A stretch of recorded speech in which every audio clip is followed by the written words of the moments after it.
Ya, entonces, en la clase de ayer habíamos visto un poco en qué consistían las obras de urbanización y cómo se analizaba el proyecto de urbanización, que viene con varios juegos de planos y de especificaciones separados por cada especialidad. Entonces, lo que vimos ayer se refería llegamos hasta los planos de loteo, ¿no es cierto? Que era un plano como el que está puesto ahí en la imagen, en que se muestra en conjunto las viviendas con los lotes donde están ubicadas las viviendas y los espacios públicos y todos los distintos tipos de uso de los espacios que forman el loteo. Están dibujadas las plantas de esos elementos, sin muchos detalles. Por ejemplo, aquí están dibujadas las calles y las aceras, pero a esta escala no están acotadas ni nada por el estilo. Entonces, para ir analizando la información, tenemos que ir por partes. El plano de loteo es un plano de conjunto que nos permite tener una visión general de la que va a ser la obra futura. Es importante aquí analizar los espacios, lo que veíamos en la clase anterior, el tipo de casa que forman el conjunto habitacional, si hay casas tipo, cuántas de cada una, si son pareadas o aisladas, dónde están las pavimentaciones, la topografía también se ve en este plano. Eh, y eso permite hacer una planificación general al principio. Y después tenemos que ir entrando en cada una de las especialidades, viendo los planos que correspondan.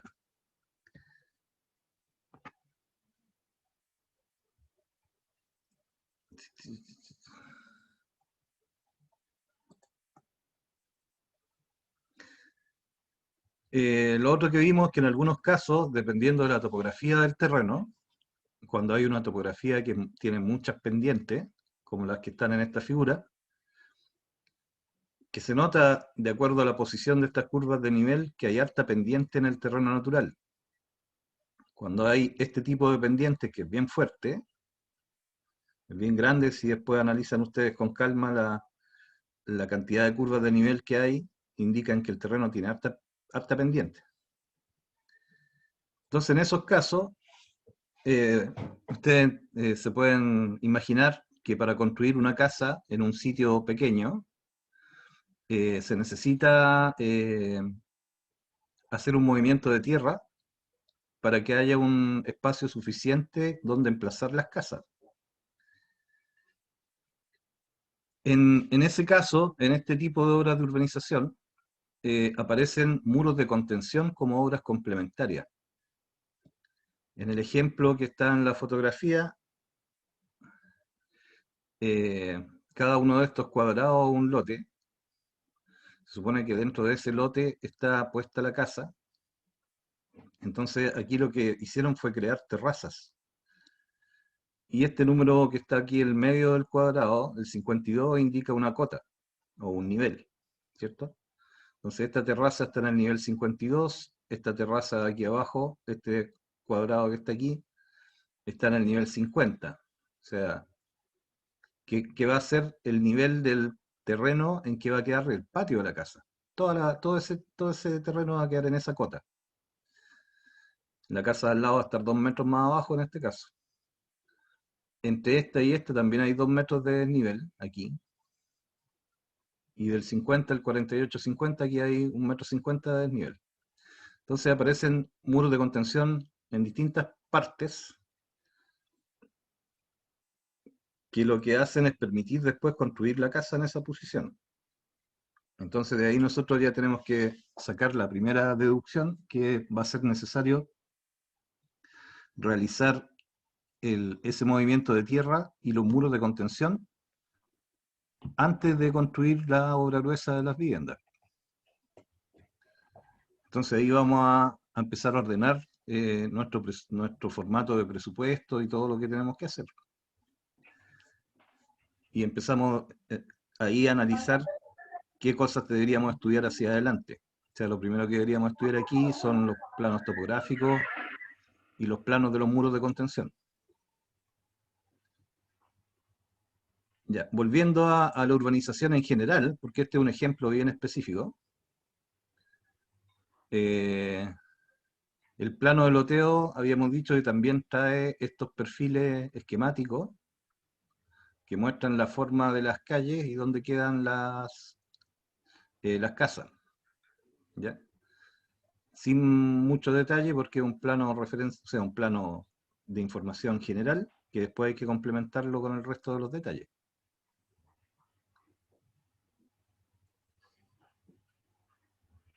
Como está ordenada la materia, eh, ahora en el texto vienen las obras que corresponden a los proyectos de pavimentación. No necesariamente en ese orden en que se construyen. Después vamos a ver que esto se empieza a ordenar, que se construye primero. Aquí está en general algunas cosas respecto a los proyectos de pavimentación. Eh, algunas de estas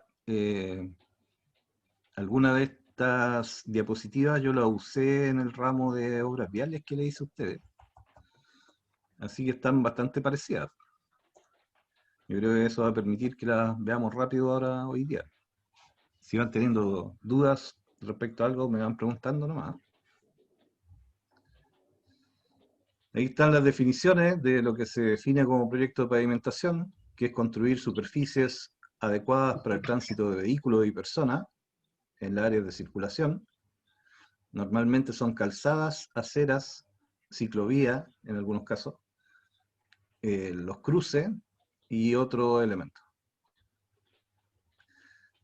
Ahora la diferencia respecto a lo que vimos en obras viales es que en los loteos, en las obras de urbanización, este tipo de obra hay que coordinarlo con los trabajos de las otras especialidades, sobre todo con las que se hacen previamente, que van bajo tierra, todas las instalaciones, por ejemplo. Y también se incluyen los requerimientos y normas relacionados para asegurar la accesibilidad universal. Para los que diseñan los loteos, ahora hay exigencias de que tienen que cumplir con accesibilidad universal en el loteo. Entonces es obligatorio el uso ¿cómo se llama? De estos eh, dispositivos de rodado, se llaman, que son estos rebajes que hacen en las esquinas para que puedan, en los cruces peatonales, para que puedan pasar sillas de rueda, por ejemplo, o personas con movilidad reducida. También se pusieron límites a las pendientes de las veredas. Se acepta en casos de topografía muy fuerte que se usen gradas, siempre que haya alguna forma de que el minusválido pueda pasar por la vereda del frente, o que se dé una vuelta, pero que tenga acceso universal.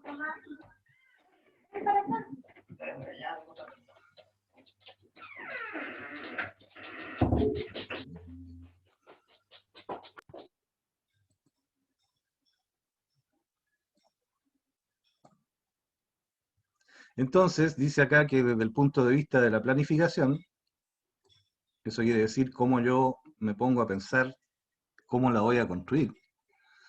Las secuencias de trabajo tienen que estar bien ordenadas respecto a la obra de pavimentación y las otras especialidades que están bajo la calzada. Especialmente el proyecto de agua lluvia, cuando se consideran colectores de agua lluvia que van bajo tierra, que normalmente van bajo las calzadas. El mismo caso para los proyectos de alcantarillado público y matrices de agua potable. Y eso habría que coordinarlo en nuestra carta Gantt que hagamos de este tipo de proyectos. El orden lógico entonces sería los movimientos de tierra generales. Podríamos empezar a trabajar en los muros de contención de las casas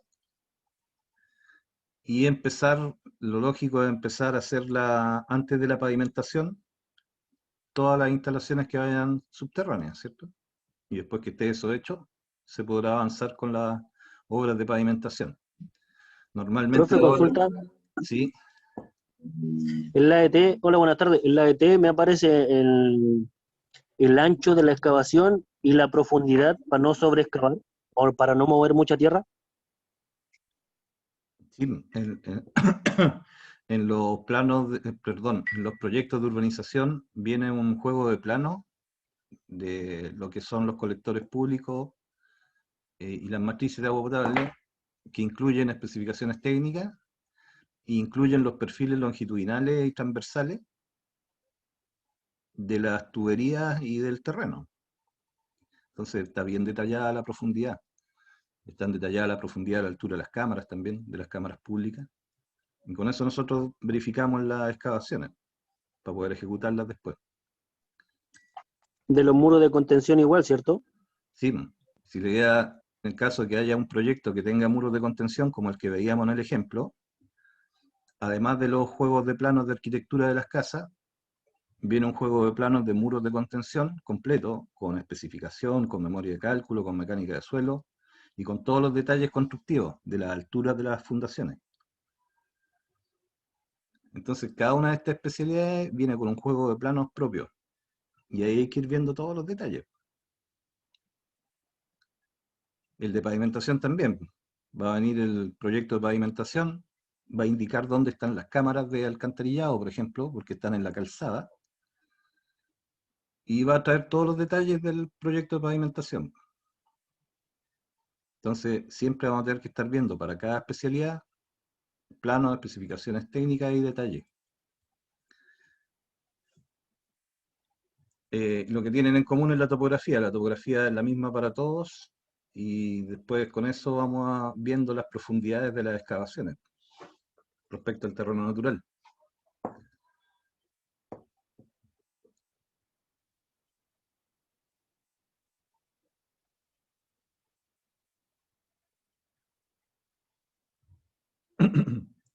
Ya, como estamos viendo ahora en este rato las obras de pavimentación, aquí hay algunas cosas que son comunes a todos los proyectos de pavimentación, que es cómo vienen expresados los planos, ¿cierto?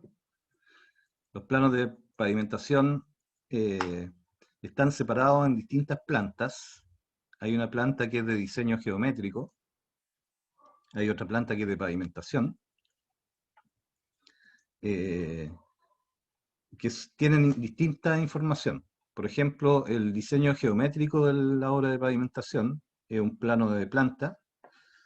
Bueno, aquí está un poco chico. Vamos a agrandar un poquito.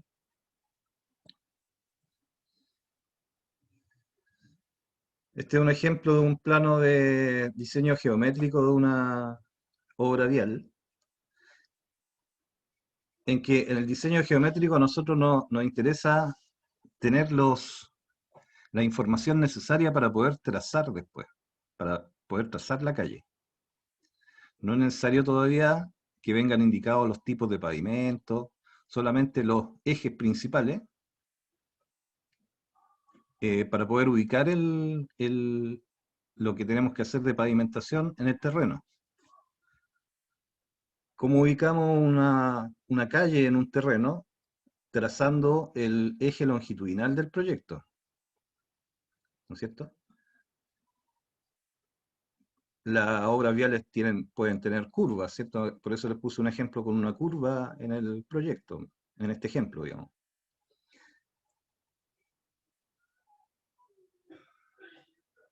Bloque interior.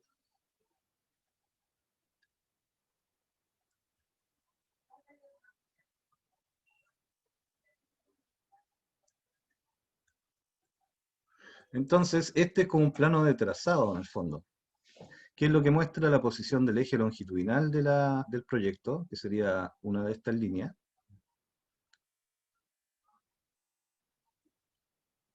A escala, normalmente cada cierta cantidad de metros hay un vértice que está con coordenada geográfica, que se puede replantear, y eso nos va a dar la forma del eje de la calle. Eso es lo que nosotros trazamos inicialmente. Entonces hay un plano especial que viene con esa geometría, con toda la información necesaria para trazar las curvas, para ver en qué dirección va el eje longitudinal, y a partir de ese eje longitudinal después trazamos los anchos de la calle. usando los perfiles transversales y los perfiles tipo.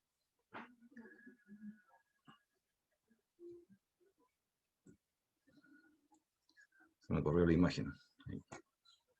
Entonces, el diseño geométrico define las características del perfil del eje longitudinal,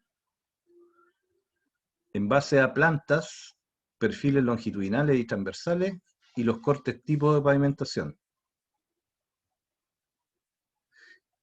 Y también debería indicar la posición donde puedan haber obras de agua lluvia, que se hacen junto con la pavimentación, los sumideros, los badenes, distintos elementos que permiten conducir el agua en las calzadas, vienen en el plano de pavimentación. El diseño geométrico entonces nos sirve para poder trazar el eje longitudinal, y en base a ese eje longitudinal trazamos los demás elementos, que serían los anchos de las calles. La planta me muestra la posición del eje longitudinal, los cambios de dirección, dónde se producen los cambios de dirección, y me permiten trazar ese eje. El perfil longitudinal de la calle me muestra el eje longitudinal visto en corte, ¿cierto? Y ahí yo puedo trazar las cotas del proyecto. Las pendientes de las calles, las cotas, eso se ve en la parte altimétrica que viene en el perfil longitudinal. Y los anchos de la calle vienen en forma de perfiles transversales. Ahí me indica la distancia que hay desde el eje hacia cada lado, donde voy a poner las soleras, por ejemplo. Y en base a eso Profe, yo veo la faja que tengo que excavar o rellenar, ¿sí? profe, ¿por qué en el dibujo la línea segmentada que se supone que es el eje se ve desplazada con respecto al ancho del perfil? Es que en el caso de este ejemplo ¿O hay... esto es un dibujo que no No, no, tiene... no, es que este ejemplo no está con todo el texto de donde lo saqué, pero este es un caso especial en que hay un eje que es existente, de una calle existente, ¿Ya? y la línea punteada es la modificación del eje nuevo. Por eso ¿Ya? salen estas dobles líneas. Claro, porque para mí, como que se me complica porque veo que en un lado se está como embuando, es como un embudo la calle. Sí, bueno, ahí hay Y ahí distintas, es una me situación cuesta bien mucho. especial esta.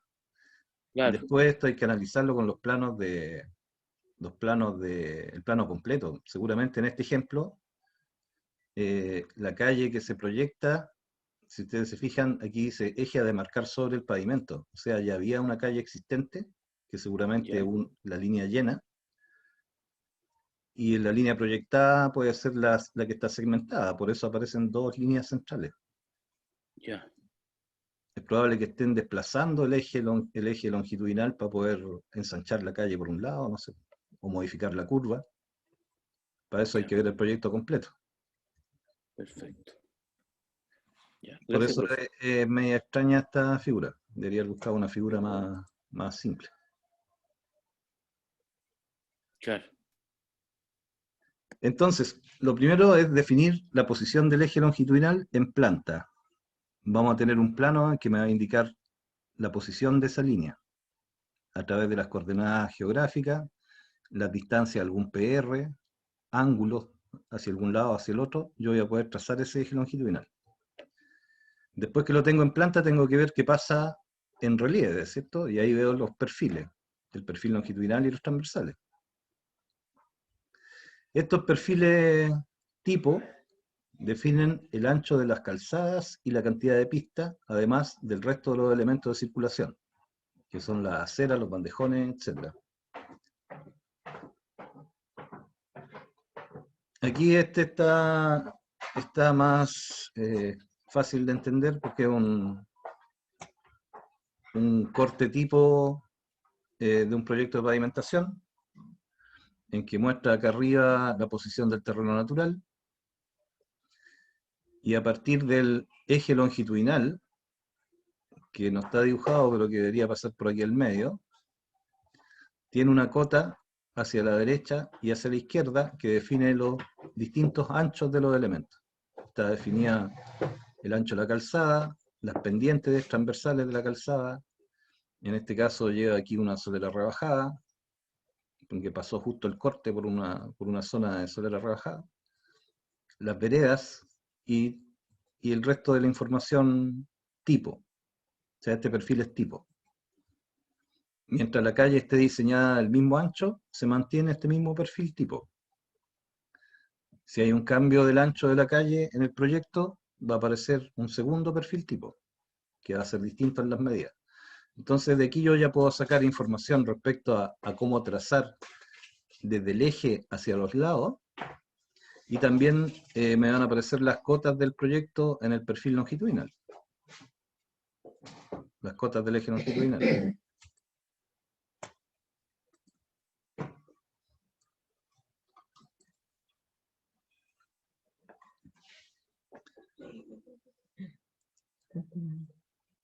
Entonces aquí hay un resumen de lo que muestran los perfiles transversales. Muestran los anchos de los elementos, incluyendo los bombeos o pendientes transversales, y complementa la información que se puede obtener desde las plantas.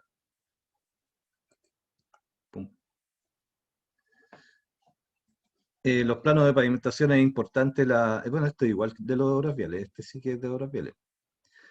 Las partes que forman una calzada, cómo se ponen va a venir especificado los espesores de la subrasante, perdón, de la base, de la subbase, la posición de la subrasante, las cotas del terreno, todo eso lo podemos obtener de la información de los planos de pavimentación.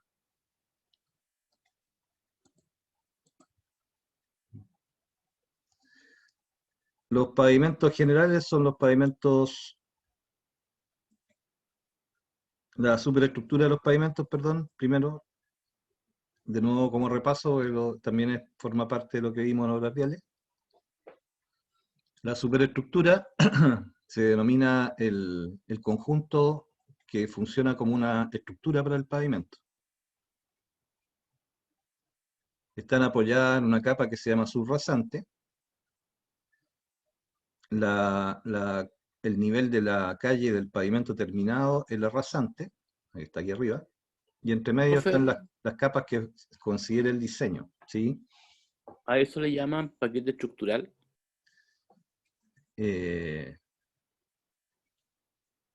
Sí, podría ser.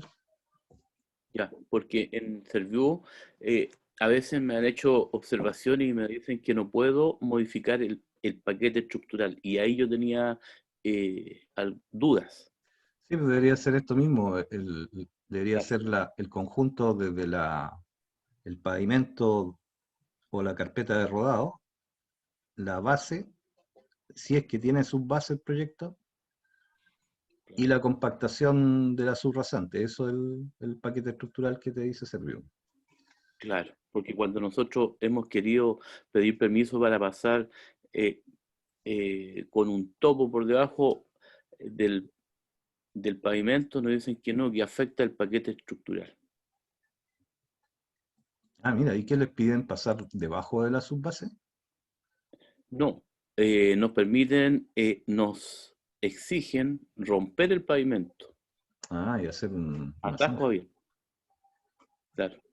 Qué, Antes permitían trabajar con tunelera o topo, como se llama, pero hoy día no, mira, qué raro aquí y acá en San Antonio. en San Antonio, sí.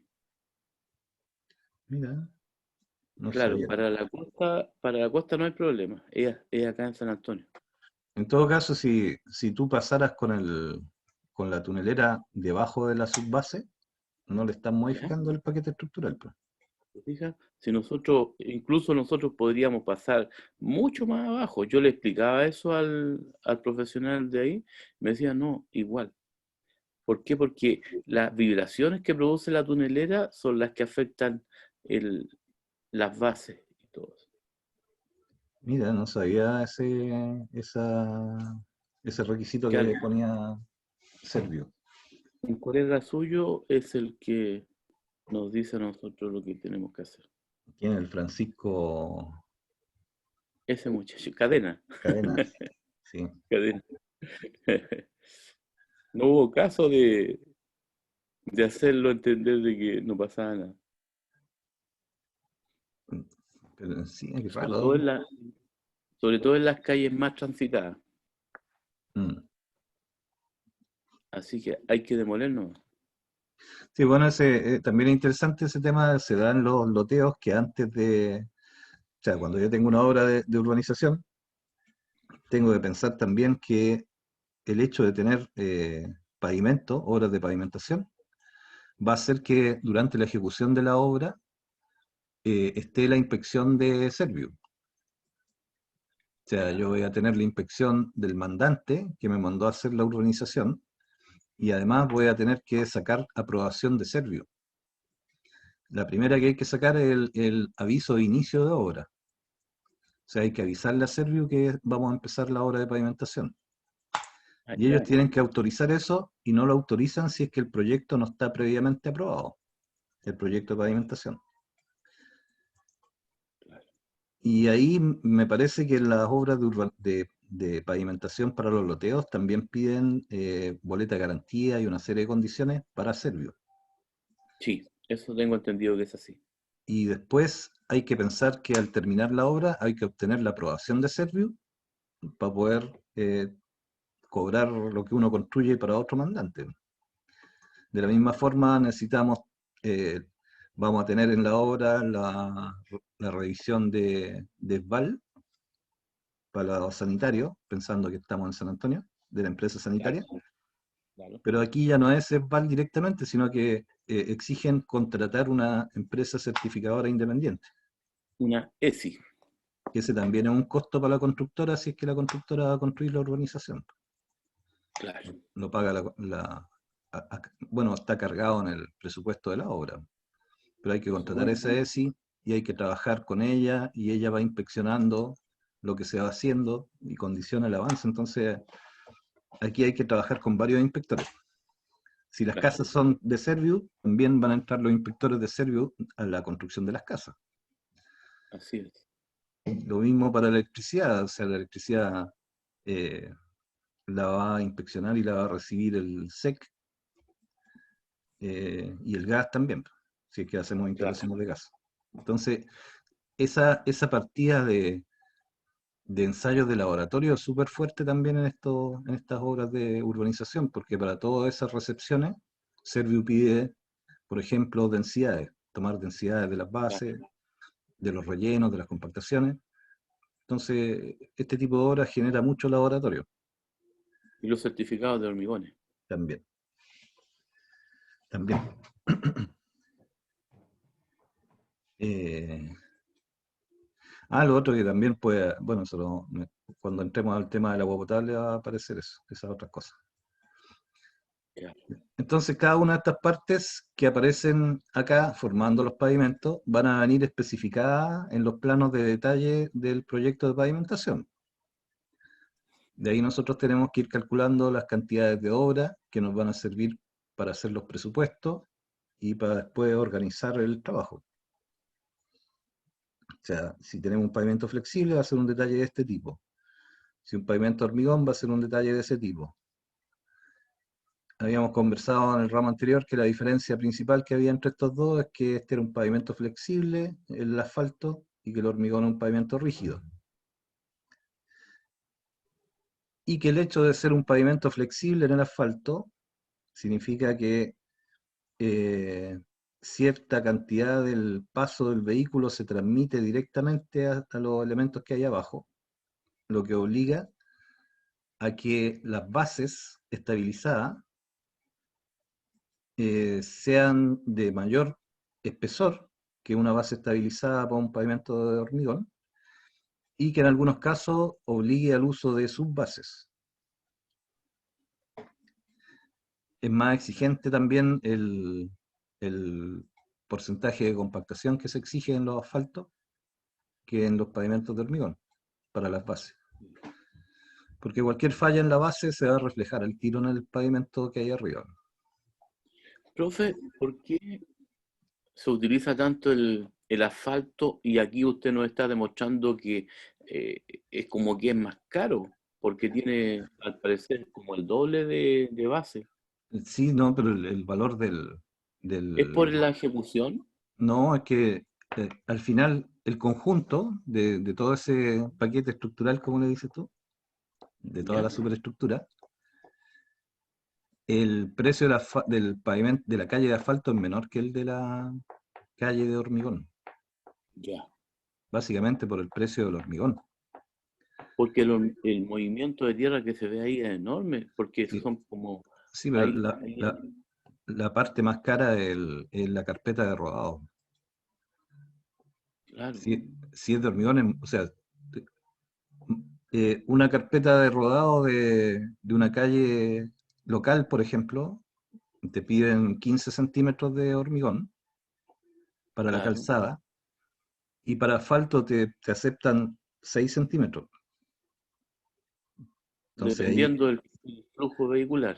claro, si para una calle local con 6 centímetros de asfalto está bien. Claro, Y si tú comparas 6 centímetros de asfalto con 15 centímetros de hormigón, claro. es más cara la obra de la construcción de la calzada. Oiga, profe, pero el movimiento La de la cantidad, claro, arena y todo, la cantidad de compactación de la base y la subbase son relativamente baratas respecto a la carpeta.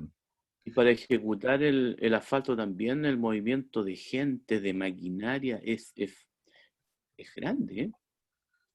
Sí, sí. Claro. Bueno, aquí estamos viendo lo que Ahora, dice usted. los dos pavimentos, si están bien ejecutados, eh, no es que un pavimento sea mejor que el otro. Allá, Si el asfalto está bien ejecutado, puede usarse un asfalto en una autopista, como ustedes ven que hay autopistas de claro. asfalto. ¿No? Tiene que estar bien ejecutado, sí, bien controlado, etcétera. Tiene una durabilidad menor. El hormigón es ¿Y más la falla? durable, tiene una vida ¿Y útil la más falla? larga. ¿Cómo? Profe, ¿y la falla que le cae un aceite, una benzina y se disgrega? Claro, por eso en general el asfalto es menos durable, pero tiene Claro. por otro lado la ventaja que es más fácil de reciclar, Ah, ya. ¿cierto? Por ejemplo, una calzada de hormigón tiene una vida útil de 15 años y ahí hay que empezar a hacer reparaciones. En 15 cambio, años. en el asfalto, ya dependiendo del tránsito, a los 5 años ya hay que empezar a hacer alguna conservación. Es más fácil porque se puede recarpetear con asfalto, el bacheo es más fácil de hacer, Ah, y en el perfecto. peor de los casos se saca completo el asfalto y se pone de nuevo. Eh, entonces Y lo que no dijo es- usted se recupera. ¿ah? Lo que dijo usted se recupera el material que se puede sacar. Sí, pues, sobre todo en las carreteras hay un método constructivo que es una máquina grandota que tritura el asfalto viejo, lo tritura, lo convierte en chip de asfalto y después ese mismo asfalto se recicla y se coloca de nuevo. Mira. Y hay otras máquinas que pasan por la carretera de asfalto y hacen un recapado. O sea, hacen le raspan superficialmente la parte de arriba del asfalto. Primero Ah, se eso, bachea eso así. lo hicieron en Barros Luco. Primero se bachea, después, y en el San Antonio de las Bodegas también. Cuando arreglaron San Antonio de las Bodegas, no, perdón, la calle que va para Cartagena, ¿cómo se llama esa? Claro. Antonio Núñez de Fonseca. Esa. En ese tramo que hay desde la plaza de Yoyeo hacia Cantera, Ya. no sé hasta qué altura llegó el recapado asfáltico, ahí metieron una máquina que es como una fresadora. Que si el asfalto era bueno, ahí ya hay una capa de asfalto re grande porque le tiran asfalto arriba durante muchos años. Pero esa recapadora lo que hace es sacar la superficie, unos 2 centímetros o 3 centímetros de asfalto, lo va moliendo, y detrásito viene la otra máquina colocando asfalto nuevo. O sea, no se saca completo, se le pone una capa encima. Pero que queda adherida, o sea, se saca toda la superficie y se pone asfalto nuevo. Bueno, hay distintas máquinas que hacen eso. Y hay máquinas bien grandes también colocadoras de calzadas de hormigón para las carreteras. Pero el hormigón es fácil de colocar, así que también se puede colocar, lo normal es vaciándolo de un camión directamente y esparciéndolo con una cercha vibratoria. Pero la preferencia que se da a los pavimentos de hormigón es por la mantención, que tienen menor costo de mantención, dura más años, pero ya cuando está muy Sí, malo hay que demolerlo y hacerlo, no. claro. Entonces esos son análisis a largo plazo que hacen para definir si conviene más hacer una calle urbana dentro de la ciudad en asfalto o en hormigón. Lo normal es que la Claro. gente siempre tiene el- la idea de que los pavimentos de hormigón son mejores, ¿eh? Yo pensaba eso mismo. ¿No? Y la gente que vive en las casas, por ejemplo, cuando les toca Claro, que le arreglan o se hace una villa nueva, dicen, pero a mí me tocó un pasaje de asfalto claro, y hayan que ir de claro. menor calidad, y no, pues, si está bien hecho no es de menor calidad. Sí, es que ahí es donde está la gracia, porque lo hagan bien. Sí, pues. Porque en la calle José Arrieta con Damiana Carrera está todo deformado. Claro que lo que pasa es que, como les digo, el asfalto tiene una vida útil más corta. Entonces es probable que esa calle ya haya llegado a su vida útil, pero no ha entrado todavía en los programas de repavimentación, po. Claro. Se quedó atrás y está cada vez peor, po. Entonces, Creo que eso la le, están pa- eso usando. le, eso le pasa al asfalto, que hay que empezar a bachar, a bachear y a Claro. reemplazar tramos. Eh, el hormigón es más durable en ese sentido. Sí, de todas maneras. Ya, entonces esas son las partes, los pavimentos flexibles, los pavimentos rígidos, son características que ustedes las pueden repasar.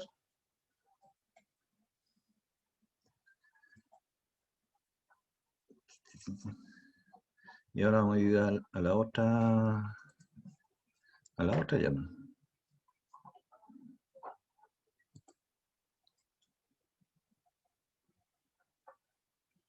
a nuestro es.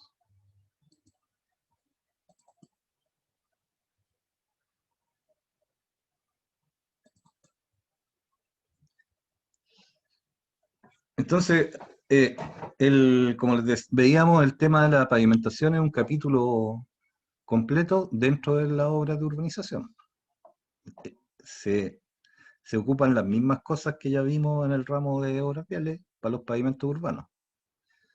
Vamos a repasar algunas cosas después, vamos a ver planos de distintas cosas para que se empiecen a familiarizar de cómo se leen los planos y cómo se analizan las obras para poder ubicarlas y presupuestarlas. Entonces, el siguiente capítulo ya entramos en las obras de saneamiento. Ese es el nombre del capítulo. En este caso, las obras de saneamiento forman parte del proyecto de pavimentación y se refiere a los elementos constructivos usados para conducir el agua lluvia, de manera que permita un tránsito seguro y que evite daños del agua tanto a la superestructura como a la infraestructura, ¿no es cierto? Estas obras de saneamiento están en esta diapositiva asociadas a la obra vial, ¿no es cierto? Se van a referir a que el diseño de pavimentación incluye cosas que permiten evacuar el agua de las zonas de circulación. La forma más sencilla es que esto sea gravitacional y que escurra el agua por la superficie, ¿cierto? Que la calle tiene bombeos, los bombeos eh, juntan el agua en el sector de las soleras y la pendiente de la calle conduce el agua hasta el lugar de destino final del agua lluvia. Esa es la forma gravitacional. Por lo tanto, el bombeo de las calzadas, las cunetas, los sumideros, los colectores y las obras de desagüe forman parte del saneamiento. ¿Ya? En este saneamiento se refiere a todo lo que tenga que ver con aguas lluvias. En este caso, para las obras de pavimentación, ustedes ya lo tienen más o menos claro, ¿cierto?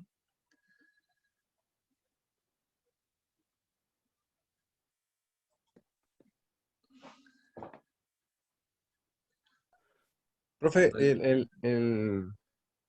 Sí, en las obras de desagüe, yo tengo entendido que se llaman obras de arte, ¿no?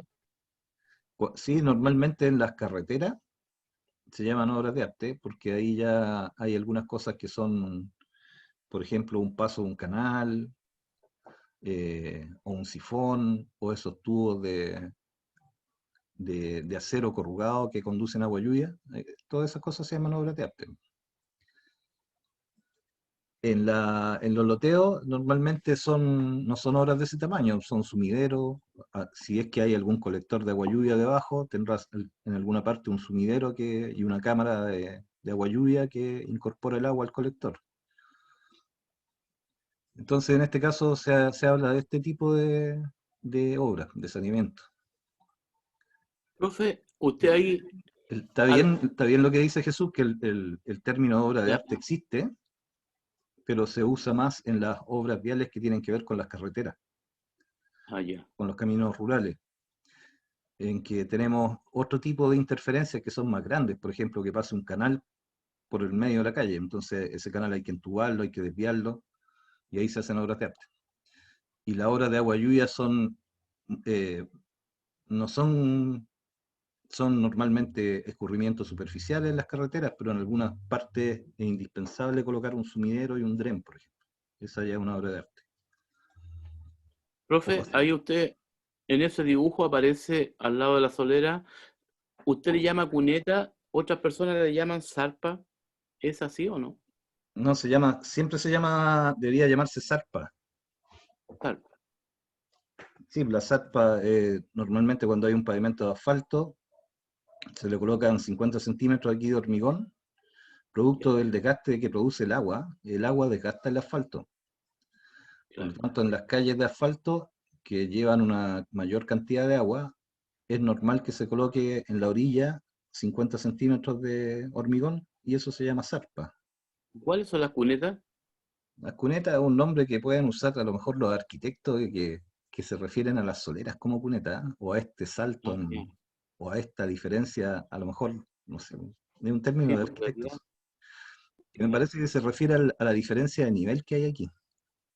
Ya, O sea, ellos le dicen que hay una cuneta porque hay como un salto, que para nosotros es una solera. claro.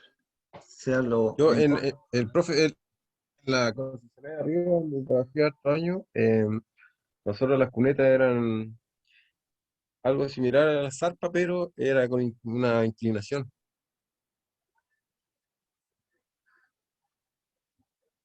Ya. Ah, podría ser ¿Era, era ¿saben prefabricado? dónde sale esa cosa de la cuneta? Me estoy acordando en los perfiles tipo que salen en el manual de carretera, Ya, cuando la calle tiene un bombeo hacia el lado, y además del bombeo hay un aumento de la pendiente al llegar a donde termina la calzada. Parece que ahí también el manual de carretera le dice cuneta a ese espacio. Y es como más pronunciada Claro, la zarpa. claro, es un caso bien especial. Mira, a ver, déjame ver si tengo una figura antes.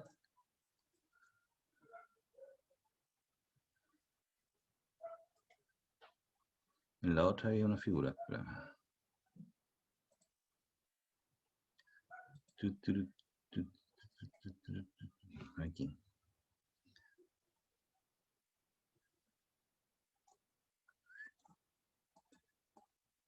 Va, no lo puedo mover. Ahí sí. Bueno, aquí en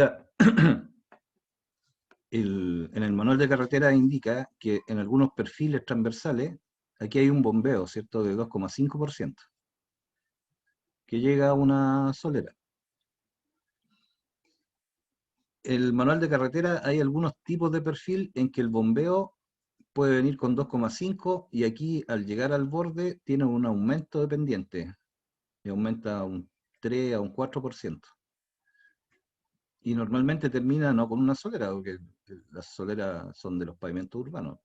Y cuando hay ese cambio de pendiente que también sirve para conducir el agua, me parece que en el manual de carretera dice que esa zona se llama cuneta, que es del mismo material, pero que tiene un cambio de pendiente brusco aquí en el bombeo. Me parece. Habría que echarle una mirada a los monitos del manual de carretera. El concepto de la zarpa está más asociado a Oye, los pavimentos de asfalto. La, el, profe, y Ramoncito no está claro con sus 105 años de experiencia.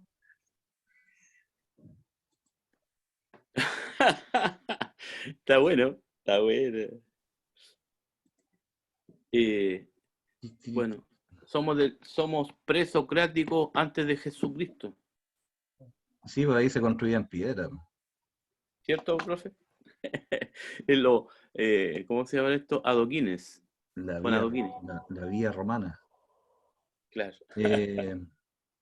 No tengo un dibujo acá de un pavimento de asfalto con zarpa. Bueno, la zarpa es un elemento que puede ser hecho en obra de hormigón, miden como 50 centímetros de ancho, y se colocan donde el asfalto se va a encontrar con la solera para evitar el desgaste del asfalto producto del escurrimiento del agua. Ese último tramo lo hacen con hormigón. También hay unas zarpas prefabricadas, que viene la solera con ese pedacito de 50 centímetros de hormigón hecha. Entonces, normalmente a eso se denomina zarpa, cuando está asociado a un pavimento de asfalto y está puesto aquí en el borde, antes de llegar a la solera. Perfecto.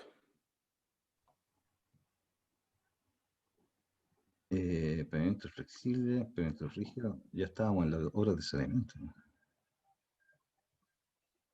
Entonces, esto que estamos viendo ahora de la obra de saneamiento está en la transparencia que dice clase 3, que se la puede mandar por correo también. Ah, ya. El lenguaje que se usa en los proyectos de pavimentación de este tipo de urbanización usa harto este nombre de obras de saneamiento para referirse a las obras de agua lluvia. ¿Por qué se da esto? Porque en los en los proyectos de urbanización, me voy a devolver un poco, en los proyectos de urbanización, voy a poner el plano mejor.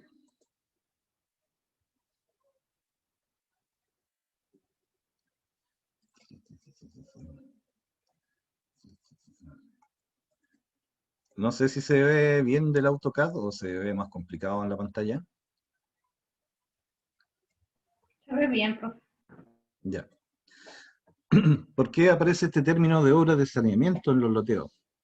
Porque además del agua lluvia que va por las calles, que esa está asociada también al proyecto de pavimentación, en que pueden haber colectores de agua lluvia, sumideros, o puede ser que el agua escurra nomás por las calles. También es una obra de saneamiento, todo lo que sea necesario para que el agua escurra. Dentro del loteo, también se considera en las obras de saneamiento cómo se evacúa el agua lluvia del interior de las casas o para evitar que el agua lluvia que está fuera del loteo entre a los terrenos. Todo eso son obras de saneamiento para este tipo de proyectos. No me gusta cómo se ve, lo voy a poner en PDF.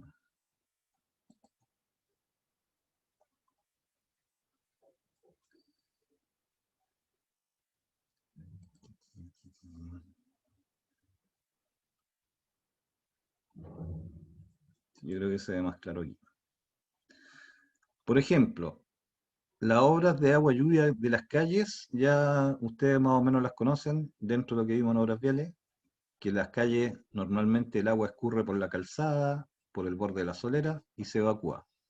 En algunos casos pueden haber sumideros y colectores de agua lluvia. Y eso está más o menos claro, pero además se agregan en este proyecto, como la idea de solucionar el agua lluvia de todo el conjunto, se agregan algunas obras especiales que tienen que ver con, por ejemplo, analizar cómo se evacúa el agua lluvia desde cada lote, si tiene posibilidades de salir gravitacionalmente hacia las calles, ¿ya? O evitar que el agua lluvia, en este caso hay unos cerros aquí, ¿cierto? Por eso hay tanta curva de nivel. Entonces tenemos que pensar que con estas curvas de nivel, si aquí al lado había un cerrito, es probable que en este cerrito haya todo un escurrimiento de agua, que si yo aplano estas terrazas, tengo que colocar aquí una obra que evite que el agua lluvia de aquí afuera por la forma del terreno, me vaya a inundar las casas. Entonces, normalmente ahí aparecen canaletas, que pueden ser canaletas prefabricadas de hormigón con rejilla, o pueden aparecer drenajes, zanjas de infiltración. Todas esas cosas forman parte de las obras de saneamiento de los loteos, además del agua lluvia que nosotros conocemos más o menos que va por las calles. Y cuando pasan esas cosas, también aparece un juego de plano con especificaciones en donde vienen indicadas las obras de saneamiento. Por ejemplo, si aquí hay por las curvas, esta es la 55, 56, 57, o sea, el terreno es más alto en este lado que aquí abajo, por lo tanto el agua lluvia viene en esta dirección, ¿no es cierto? En el terreno natural. Pero acá adentro mi proyecto considera hacer un movimiento de tierra y emparejar los sitios de las casas. Pero hasta aquí, hasta el borde de la construcción nomás, ¿cierto? Entonces en todo este borde va a haber un escurrimiento de agua del terreno natural que va a tratar de inundar estas terrazas que yo tengo aquí. Para evitar eso, los proyectos de urbanización incluyen una solución de distinto tipo. Una de las soluciones podría ser que todos estos terrenos tuvieran una canaleta y esa canaleta se conectara a un colector de agua lluvia, por ejemplo, que sacara el agua lluvia de esta zona. Entonces, en ese caso, dentro de las obras de saneamiento de todo el loteo, vamos a tener el agua lluvia normal que viene por las calles, que está también en el plano de pavimentación, y obras de saneamiento interior para el agua lluvia. Entonces diseñan estos terrenos para que haya un escurrimiento gravitacional, para que ojalá ningún terreno quede enterrado y se pueda inundar respecto a la calle, por ejemplo. O que los muros de contención no me originen también problemas. En el otro plano, en el de los muros de contención, tenemos en este caso que esta terraza está a 2 metros más alta que esta más alta que esta. El terreno iba hacia allá, bueno, el terreno se emparejó de alguna forma, entonces es probable que en algunas partes interiores también hayan canaletas de evacuación de agua lluvia, para evitar que algún patio se pueda inundar por el agua que viene desde los lados. Después cuando veamos los planos de esta obra real, ahí vamos a ir viendo cómo se ven esos detalles, cómo están dibujados, en qué consisten, si son zanjas, si son drenaje o si son canaletas abiertas. Y cómo se ven los temas de los colectores de agua lluvia y cámaras de agua lluvia. O sea, en este tema de la urbanización se mezclan todas las instalaciones.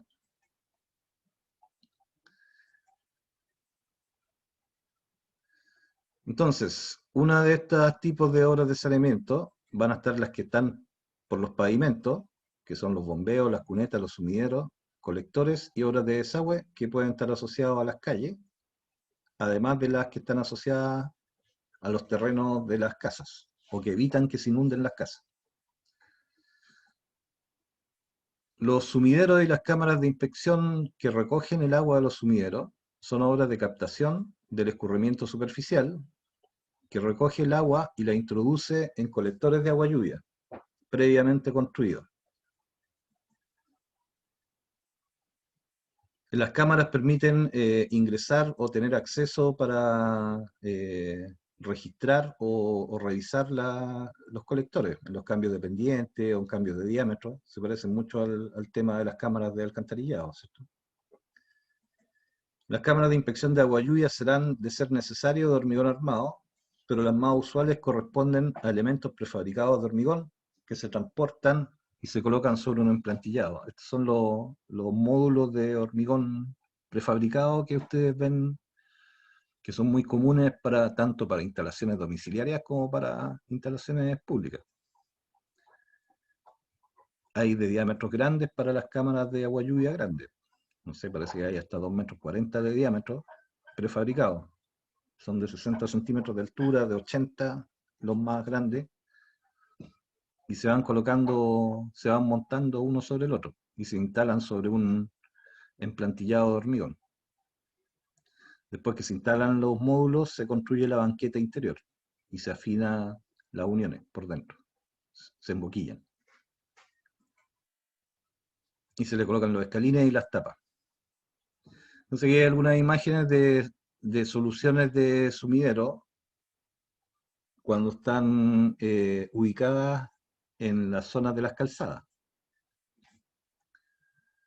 ¿Cierto? Está asociado el sumidero conectado a una cámara. Ese es uno de los tipos de solución que acepta Serviu, ¿cierto? Que pueden estar unidas y se construyen juntas, o puede haber otro sumidero de este tipo al otro lado de la calle que se conecta con este y usan una sola cámara. Hay distintas combinaciones. En Serviu hay detalles, hay varios tipos de cámaras.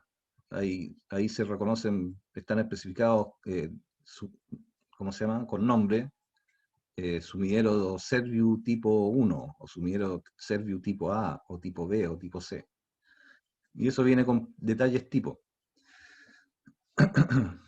En el caso de estas imágenes estamos viendo un sumidero que se llama sumidero a esta rejilla, que está colocada en una zona que queda más baja o con una depresión en la calzada. Después se hormigona la calzada y queda el agua entrando al sumidero. Eso se llama sumidero, y este sumidero está conectado a una cámara. Aquí hay distintas configuraciones. Hay sumideros de ventana en que el agua que escurre por el borde de la solera entra por esa ventana que está puesta en el lugar donde va la solera. Este tramo se hace de hormigón armado de manera no es una solera, es un pedacito así como este. Esa es una forma en que el agua puede ingresar al sumidero. La otra forma es que tenga una rejilla puesta en la calzada y esté conectada a una cámara que está detrás, que es más o menos este caso. Perdón, aquí entra solamente por la rejilla, no tiene la ventana. Y este otro tiene la combinación de las dos. Tiene rejilla y tiene ventana, que sería ese caso. Ahí está la rejilla, aquí está el moldaje que va a generar la ventana. Este moldaje es el del borde de esa losa que se hace de hormigón armado para poder soportar la tapa de calzada. Bueno, esta no es de calzada, esta es de vereda. La parte de la calzada está acá. Y esta rejilla queda incorporada dentro de la zona de la calzada. Aquí hay otras rejillas, distintos tipos de rejillas. Esta es una rejilla prefabricada. Hay algunas que no son de acero. Y esta es la rejilla típica, que son perfiles de acero, pletinas de acero, en un marco de acero que se coloca dentro del hormigón.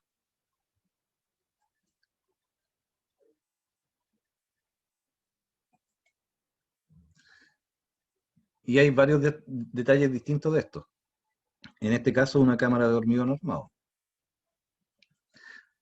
Esta es una cámara que está conectada a un sumidero. Además, los colectores, igual que en el tema del alcantarillado, cada cierta cantidad de metros, cuando hay un colector de agua lluvia, se coloca una cámara de inspección. Esa cámara de inspección puede ser de hormigón armado o puede ser con módulos de hormigón prefabricado. ¿Ustedes conocen los módulos de hormigón prefabricado?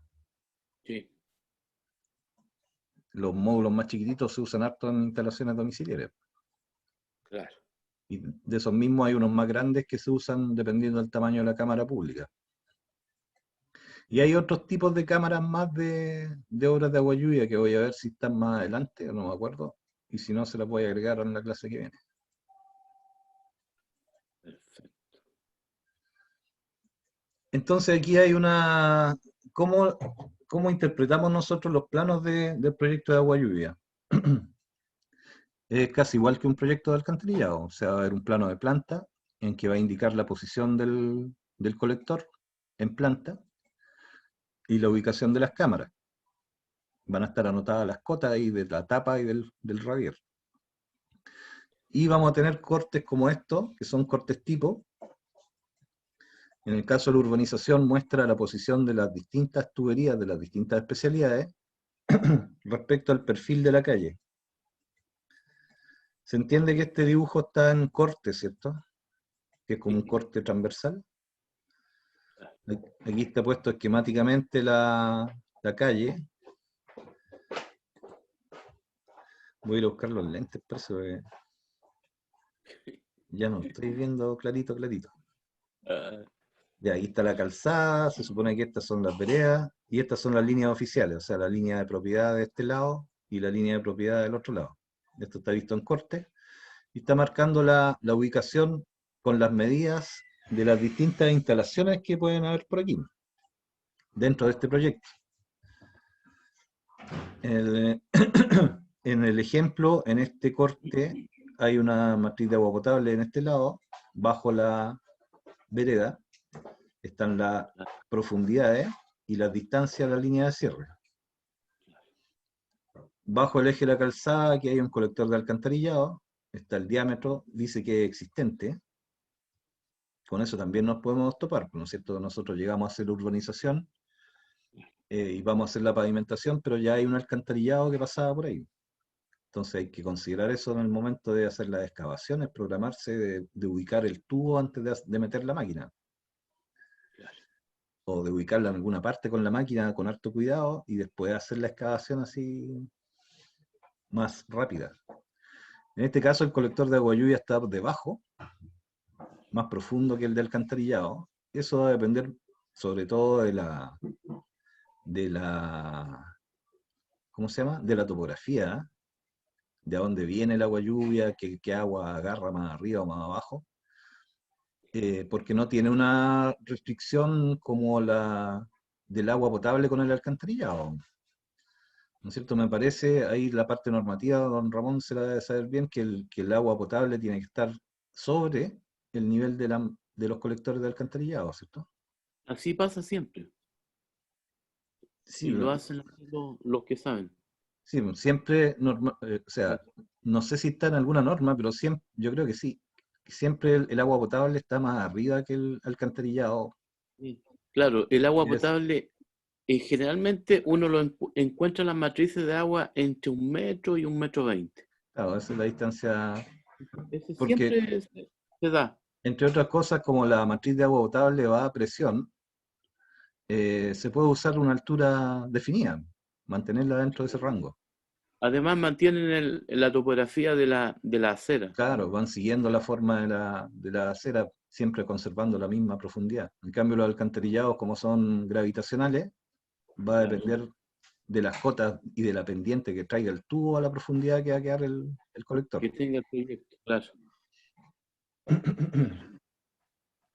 Y el agua lluvia pasó lo mismo, dependiendo de las cosas que esté tomando, hacer la profundidad. Pero lo normal es que se pongan todas juntas en un corte, de manera que uno tenga claridad en todas las instalaciones que van a ir debajo del pavimento. Ahora ya estamos hablando del proyecto de agua lluvia. Claro. Me quedó la duda si quedó claro el tema del proyecto de saneamiento, de la obra de saneamiento que vimos antes. Bueno, la podemos repasar cuando veamos el juego de planos y vayamos viendo ejemplos. Le voy a mostrar planos y le puedo decir, mira, este es un plano de saneamiento. Y lo vamos a empezar a ver ahí en la pantalla cómo se lee. Después vendrían los juegos. Oye, de veras que ahora las clases son más cortas. Ya hasta las 8:30. Claro. Quedan 5 minutos para pasar 10 diapositivas. Ya, entonces aquí hay algunas. Llegó Michel. Aquí hay algunas imágenes del orden, ¿cierto?, en que vamos a pensar la actividad de los colectores de agua lluvia, en este caso.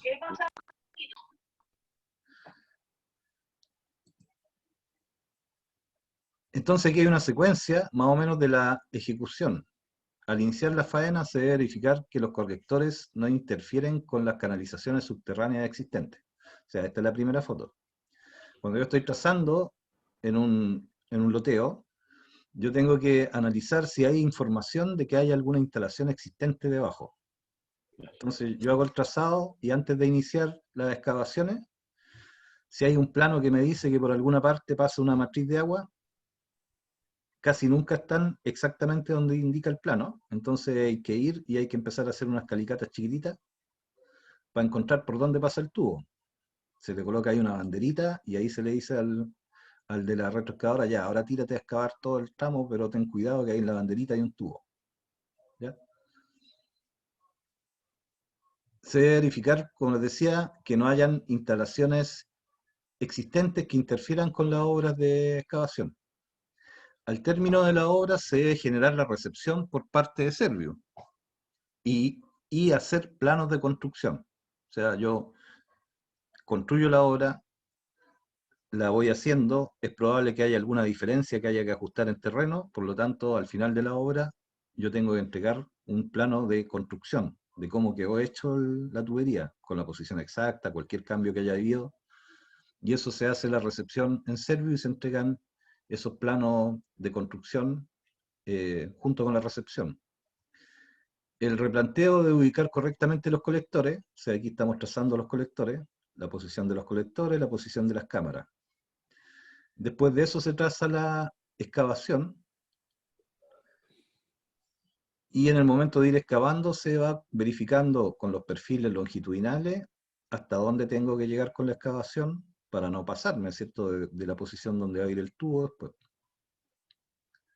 Primero se realiza el replanteo, el trazado de los ejes, en forma paralela se debe verificar las cotas de terreno, y si es necesario se debe proceder a nivelar parcialmente el terreno. O sea, si hay dudas respecto al trazado, tendré que hacer un trabajo topográfico para ver la forma del terreno, y ahí empezar a poner niveletas y ver a qué profundidad tengo que bajar. Yo creo que esta parte la deberíamos dejar ya para la próxima clase porque quedan 2 minutos. Y aquí ya está paso por paso cómo se van construyendo las obras de colectores de agua lluvia, que nos va a servir más o menos con el mismo criterio para las obras de alcantarillado público. Aquí en este caso estamos haciendo una obra de agua lluvia en un terreno que no tiene nada, estaba completamente vacío. Después que tengamos la obra de agua lluvia, ahí se seguirá con las otras cosas. En el caso de un loteo es probable que yo esto tenga que hacerlo dentro del espacio de la calzada, porque el resto van a ser casas que a lo mejor ya las voy a tener construidas en obra gruesa, por ejemplo. Entonces esta máquina va a estar metida entre medio de las casas. Esa es otra cosa que influye en la forma en que uno planifica las obras de urbanización. Tener acceso para las máquinas, no interrumpir el acceso de los trabajos de las casas, porque al final me va quedando para circular el puro terreno donde están las calles. Entonces todo eso hay que ir planificándolo después. Entonces quedamos aquí en la transparencia 7 de la clase 3. Perfecto. Profe, entonces va a mandar el PPT que pasó ayer, lo que ha mostrado hoy día, lo va a mandar todo. Sí, pues, les voy a mandar los PowerPoint, el video de la clase de ayer y el video de la clase de hoy día. Ah, bueno. Pero eso va a ser como a las 12, de la noche porque tengo otra clase después de esta.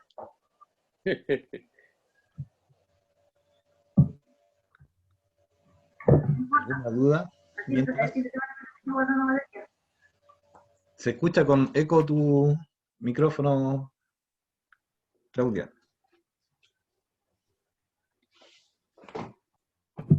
No sé, profe, pero ¿lo escucha bien? Ah, no, yo pensé que estabas preguntando algo. Se te escuchaba así raro. Ya no importa, no, ya fue eso. Ya, Después le pregunto. déjenme ver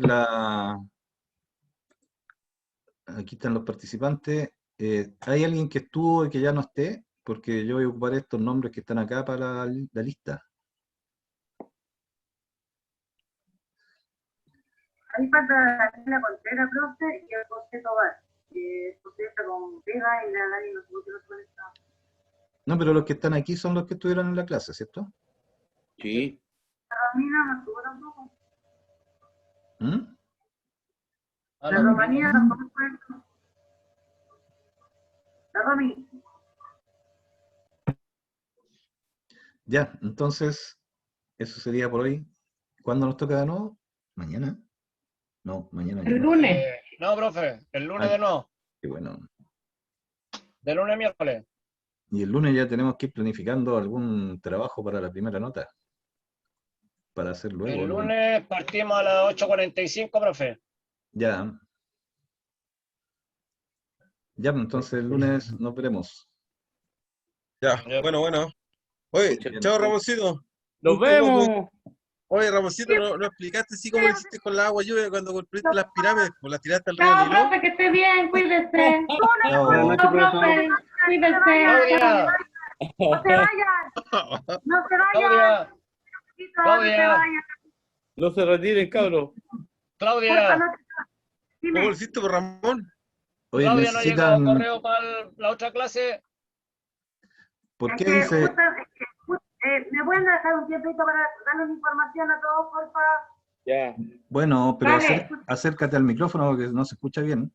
Ya, chiquillos, lo que pasa es que con respecto a la asignatura del profe Andrés, como él no tenía mucha información hoy día, o sea, el otro día cuando teníamos clase, hoy la profesora Graciela lo habló y la clase hoy se suspendió, solo la de hoy, para que se organizara y todo el cuento. Y el viernes hay una reunión con la profesora a las 9 o 8. Ustedes tienen que decidir el horario, pero el viernes sí o sí hay que ir a hacer una reunión con nosotros. A las 9. A las 9. De hecho, me está llamando en estos momentos. Ya, a las 9. Entonces, todas las 9, Sí. porque tienen que, él les va a dar todas las informaciones y les va a resolver las dudas que tengan sobre el ramo y otras cosas.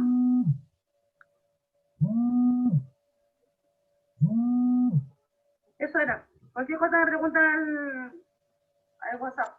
Profe, Ok.